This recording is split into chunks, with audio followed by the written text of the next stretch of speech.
Medicover హాస్పిటల్స్కు చెందిన pulmonology నిపుణులు doctor Monisha asthma నియంత్రణలో ఇన్హేలర్ కీలక పాత్ర పోషిస్తుందని తెలిపారు. ప్రపంచ ఆస్తమా దినోత్సవాన్ని పురస్కరించుకొని వెంకోజీపాలెం మెడికవర్ హాస్పిటల్స్లో నిర్వహించిన మీడియా సమావేశంలో ఆమె మాట్లాడుతూ ఆస్తమా వ్యాధిపై ప్రజల్లో అవగాహన పెంపొందించేందుకు ప్రత్యేక కార్యక్రమం చేపట్టామన్నారు.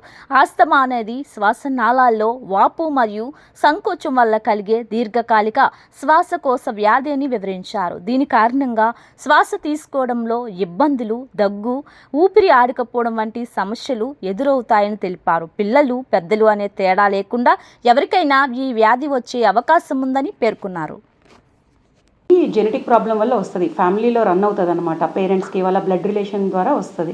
బట్ కొన్నిసార్లు ఏంటంటే వర్క్ ఎక్స్పోజర్, కొన్ని ఆక్యుపేషన్స్, ఉద్యోగాల వల్ల, అంటే పెయింటర్స్, ఇలా కొన్ని ఆక్యుపేషన్స్ వల్ల కూడా ఆస్మా రావడం జరుగుతుంది అనమాట. బేకరీలో పనిచేసే వాళ్ళకి, ఇలాంటి వాళ్ళకి.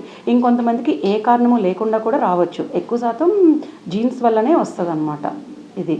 సో జీన్స్లో ఫ్యామిలీ హిస్టరీ ఉన్నవాళ్ళు ఖచ్చితంగా ఆస్మా దేనివల్ల అయితే వస్తుందో ట్రిగ్గర్స్ అంటాం వాటిని, అంటే దుమ్ము, ధూళి, డస్ట్, పొగలు, వీటన్నిటికీ కొంచెం అవాయిడ్ చేసుకుంటా ఉంటే వీటిని కంట్రోల్లో ఉంచగలం.